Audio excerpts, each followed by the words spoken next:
कुछ कहने के पहले मैं आप लोगों से क्षमा चाहूंगा, क्योंकि आपकी तेलुगु जो बोली भाषा है उससे मैं अपने विचार नहीं रखूंगा, हिंदी में ही अपने विचार रखने की कोशिश करूंगा। बाबा साहब अंबेडकर की जयंती के अवसर पर तेलंगाना के मुख्यमंत्री सम्माननीय के चंद्रशेखर राव जी को मैं अपनी तरफ से और आपकी तरफ से पूरी बधाई देता हूं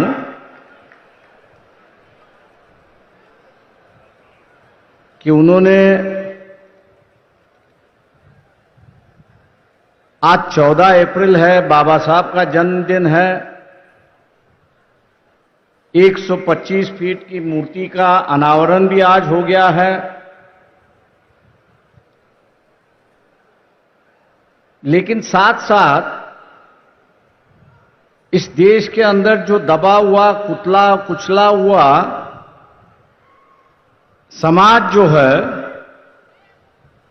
उसमें एक नई चेतना, एक नई जान दोबारा उन्होंने शुरुआत की। एक चिंगारी जो है, एक नई चिंगारी उन्होंने शुरुआत की। मैं मानता हूं कि हम लोग जो है बाबा साहब की जयंती मनाते हैं,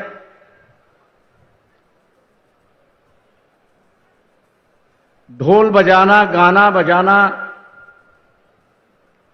बाबा साहब की बातों का दोहराना,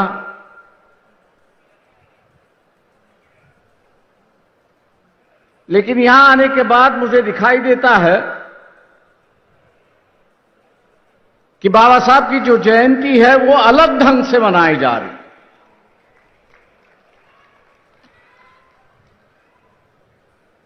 ना सिर्फ उनके गुणगान जा रहे हैं, गुण है, गान है, उस पर लोग गा रहे हैं, लेकिन हकीकत में जो बाबा साहब यहां पर चाहते थे, इस देश में जो हमेशा बाबा साहब चाहते थे, उस पर शुरुआत हुई। बाबा साहब ने जरूर हमसे कहा कि शिक्षित बनो,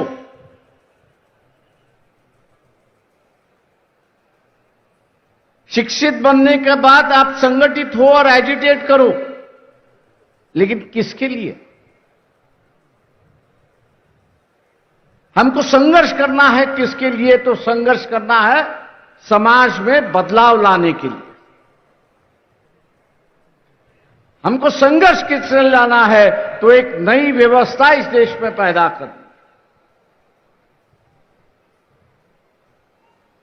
हमको इस देश में संघर्ष क्यों करना है? तो इस देश में इंसानियत पनपनी चाहिए, इसके लिए हमको संघर्ष करना है। ये तो सिद्धांत हुए कि जिस पर हम समाज बनाना चाहते हैं। ये जो सिद्धांत है कि जिसके बुनियाद पर यहां की समाज व्यवस्था चलती रहेगी। लेकिन आज जिस युग में हम लोग जी रहे हैं, उस युग की हकीकत भी हम लोगों को जाननी हो। और वह हकीकत है कि 1923 में बाबा साहब ने एक इकोनॉमिक थीसिस लिखी थी।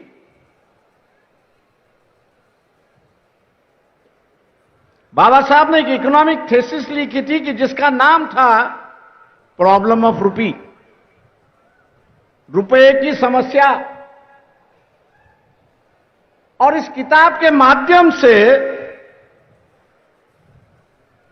बाबा साहब ने यह बताने की कोशिश की कि उस वक्त का जो राज था, अंग्रेजों का जो राज था, इंग्लैंड का जो राज था वो रुपए के साथ में कैसे खेलते थे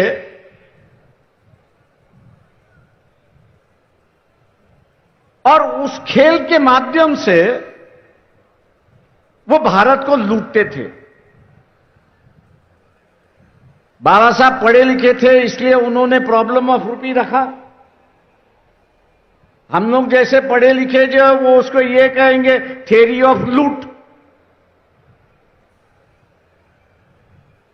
मतलब एक दूसरे का पैसा कैसा लूटना उसका उन्होंने विवरण किया है कि अंग्रेज जो है वो भारत को किस तरह से लूट रहा है। मैं मान के चलता हूं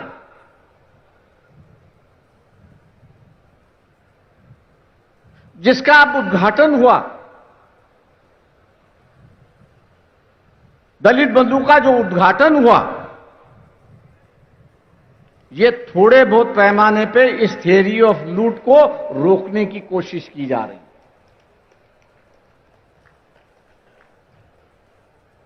क्योंकि यहां जो प्रोडक्शन करने वाला है और बेचने वाला जो है वो यहां का दबा कुचला हुआ समाज नहीं है, दलित नहीं है, आदिवासी नहीं है, वो तो सिर्फ खरीदने वाला समाज है। आज उसमें भी एक व्यापार की भावना, कमर्शियलाइजेशन है, उसकी कोशिश की जा रही है। मैं उसकी सराहना करता हूं और मुख्यमंत्री चंद्रशेखर राव जी का धन्यवाद देता हूं कि उन्होंने इस देश को आर्थिक दुर्बलता से कैसे लड़ना चाहिए, आर्थिक दुर्बलता से कैसे लड़ना चाहिए और साथ साथ ये जो पॉवर्टी एलिवेशन का जो सरकार का कार्यक्रम है उसको एक नई दिशा देने की कोशिश की। इसलिए बाबा साहब की जयंती पर बाबा साहब के आर्थिक विचारों को आगे ले जाने के लिए मैं उनको दोबारा धन्यवाद देता हूं और अपनी बात आगे बढ़ाता हूं। दोस्तों, देश को आजाद हुए 70 साल हुए, लेकिन पूरी तरह से बाबा साहब आज भी लोगों के सामने आए नहीं। हम लोग यही समझते हैं कि बाबा साहब का जो कार्य रहा है, समाज कार्य रहा है, ये दलितों के लिए, आदिवासियों के लिए, आरक्षण के लिए ही रहा है, ऐसी परिस्थिति है। ये बात जरूर है कि उनका फोकस जो था,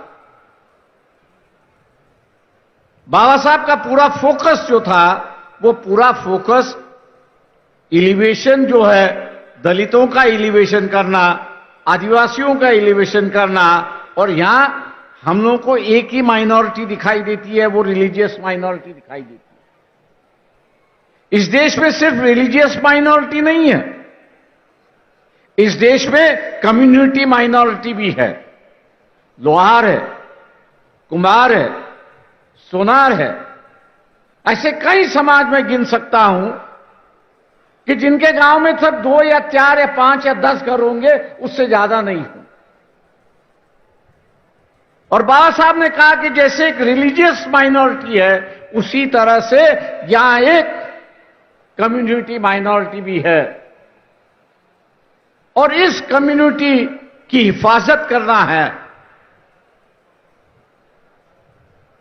इस कम्युनिटी माइनॉरिटी की हिफाजत करना है, तो उन्होंने 1956 में जब स्टेट रीऑर्गेनाइजेशन कमेटी बनी थी, तो उसको एक न्योता दिया था और कहा था कि state should be reorganised not on the basis, state should not be reorganised on the basis of language. राज्य जो है वो भाषा पर आधारित नहीं होना चाहिए। अगर स्टेट रीऑर्गेनाइज आपको करना है तो पहला उसका वायबिलिटी आपको देखना है, इकोनॉमिक वायबिलिटी आपको उसकी देखनी है, उसकी ज्योग्राफिकल बाउंड्रीज उसको आपको देखनी है, और उसके माध्यम से एडमिनिस्ट्रेटिव यूनिट बनता है कि नहीं बनता है, यह आपको देखना है। 55-56 की बात थी।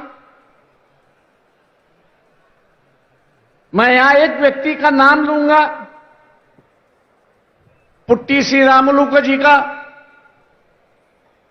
कि जिन्होंने आंध्र प्रदेश बनाने के लिए अपना बलिदान दिया। जब तक यहां बलिदान नहीं दिया जाता था तब तक कोई राज्य या कोई सवाल हल नहीं होती थी, ऐसी एक परिस्थिति है। बाबा साहब ने पट्टी श्रीरामुलु को श्रद्धांजलि अर्पण करते हुए कहा कि आंध्र प्रदेश बनाने से कांग्रेस पार्टी ने पुण्यदान कर दिया है। पुण्यदान जो होता है वो पुण्यदान कर दिया है, ऐसी एक परिस्थिति है। मतलब यहां एक राज्य बनाने के लिए किसी को बलिदान देना पड़ता है और बलिदान के बाद ही यहां पर राज्य बनते हैं, ऐसी एक परिस्थिति है। वही बात बाद में 40 साल बाद आई, तेलंगाना का सवाल आया। आज तेलंगाना राज्य बन चुका है और एक नई दिशा, एक छोटे राज्य यहां पर दिखाई दे रहे, ऐसी एक परिस्थिति है। आपको वेलफेयर स्टेट की अगर संकल्पना, वेलफेयर स्टेट की अगर संकल्पना आपको मंजूर करनी है तो राज्य छोटे होने, ये जो बाबा साहब की डिमांड थी वो आज मेरे ख्याल से कई राज्यों में मांगी जा रही है। और इस अवसर पर मैं ये कहूंगा कि व्यवस्था ही बाबा साहब को यहां पर जिंदा रखती है, ऐसी एक परिस्थिति है। व्यवस्था ही यहां पर जिंदा रखती है, ऐसी एक परिस्थिति है। एक और इश्यू को लेके यहां पर मैं आपसे बात करूंगा और वो ये है, मैं मुख्यमंत्री पर उसकी जिम्मेदारी डाल रहा हूं कि आप लोगों को इकोनॉमिकल एम्पावरमेंट करने की कोशिश कर रहे हैं। 10 लाख की आप जो है उनको ग्रांट दे रहे हो, बहुत सराहनीय बात है, बहुत अच्छी बात है, उसका स्वागत है और लोग इसलिए आपको दुआ भी देते हैं। लेकिन 1 साल के बाद यह 10 लाख रुपए की कीमत आज जो है वो वैसी बरकरार रहनी चाहिए। ये जो 10 लाख रुपए की कीमत जो है वो वैसी की वैसी बरकरार रहनी चाहिए। यह सबसे बड़ा बाबा साहब का इशू था और उन्होंने ये कहा था कि जब तक हम लोग रुपए की कीमत, वैल्यू ऑफ रुपी, इसको हम लोग जब तक स्टेबलाइज नहीं कर पाएंगे, इसको जब तक हम लोग स्टेबलाइज नहीं कर पाएंगे, तब तक हम लोग कितना भी पॉवर्टी एलिवेशन का कार्यक्रम अगर करते रहे तो वैल्यू की कीमत जैसे नीचे बढ़ जाएगी वैसे उसकी गरीबी भी नीचे चलती जाएगी। और इसलिए आज के मुताबिक बाबा साहब की जयंती पर हम लोग ने इस बात को गौर करना चाहिए कि जब तक प्राइस स्टेबिलिटी होता नहीं है, आज मैं दुकान में जाऊं तो ग्लूकोज का बिस्किट मुझे 5 रुपए में मिलता है, 1 साल के बाद जाऊं तो वही मुझे 7 रुपए में मिलता है, 2 रुपया बढ़ गया है। ये जो 2 रुपया बढ़ता है वो गरीबों को काफी बड़ी चोट पहुंचाता है, ऐसी एक परिस्थिति है। और इसलिए रुपए की जो वैल्यू है उसको स्टेबलाइज करना जरूरी है, ऐसा मैं मान के चलता हूं।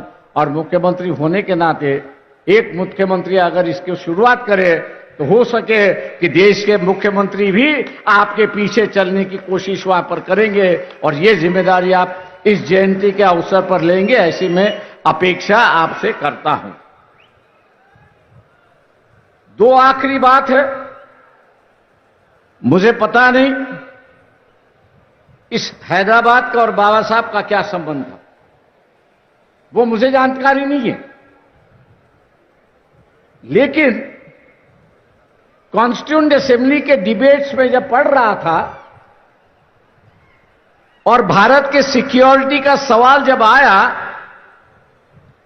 तब उन्होंने कहा कि भारत को एक और कैपिटल होने की जरूरत है,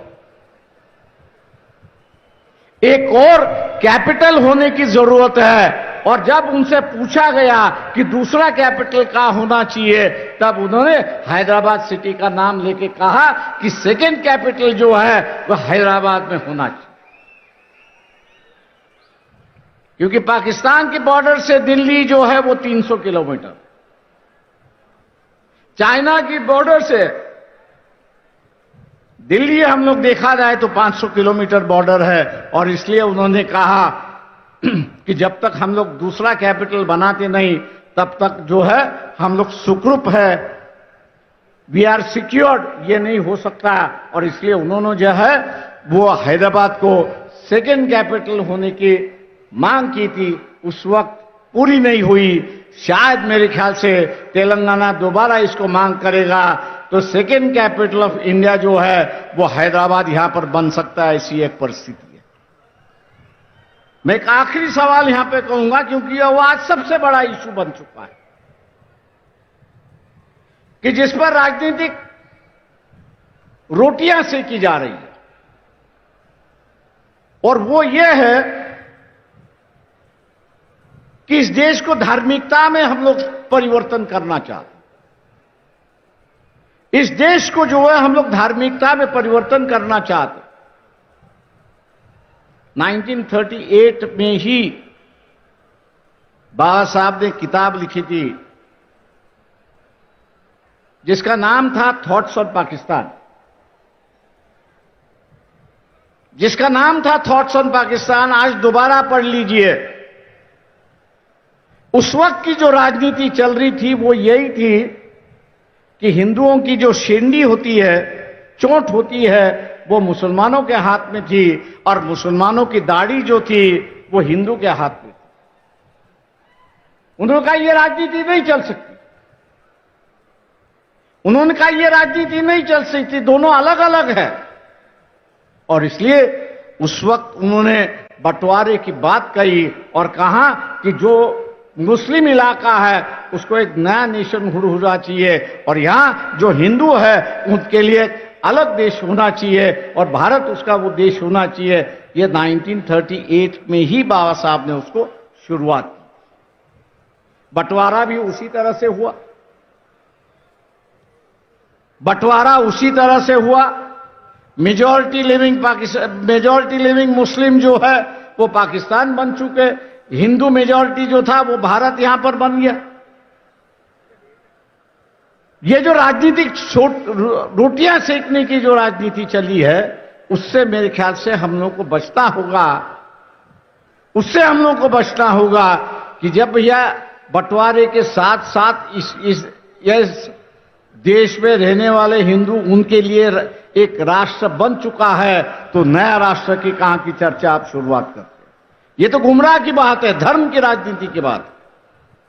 और जो बाबा साहब ने चेतावनी दी थी कि जिस दिन इस देश में धर्म और जात की राजनीति शुरुआत होगी, जिस दिन धर्म और जात की राजनीति शुरुआत होगी, उसका पहला कैजुअलिटी यह होगा कि you will have no national leader. उसकी कैजुअलिटी यह होगी कि आपके पास कोई नेशनल लीडर नहीं होगा। आज मैं मान के चलता हूं कि इस देश में कोई नेशनल लीडर नहीं। मुझे लोग पूछते हैं कि यहां आखिरी नेशनल लीडर कौन है। मैं एक ही कहता हूं कि जो अपने पार्टी के खिलाफ जाने की हिम्मत रखता था, अटल बिहारी वाजपेयी अपने पार्टी को भी सुनाता था, इसलिए मैंने कहा वो आखिरी करता हूं, उसके बाद में कोई नहीं किया। आज जो स्टेट लीडर्स हैं उनको मौका है नेशनल लीडर बनने का, लेकिन लोगों ने उनको साथ देना जरूरी है, तभी जाके वो नेशनल लीडर यहां पर बनेंगे। मैं आज उम्मीद करता हूं आप लोगों से कि तेलंगाना ने डेवलपमेंट के माध्यम से मौका भी देंगे आपके मुख्यमंत्री चंद्रशेखर राव को। इन्हीं बातों के साथ बाबा साहब के जन्मदिन पर आप सब लोगों को बधाई देते हुए, जन्मदिन हम लोग सभी मनाते हैं, धूमधाम से हम लोग मनाते हैं, अगले साल भी मनाते रहेंगे। लेकिन अगले साल जो बाबा साहब ने चेतावनी दी थी, उस चेतावनी को याद रखते हुए हम जात और धर्म के राजनीति से अलग होंगे, यही शपथ हम लोग लेंगे। जय भीम, जय भारत।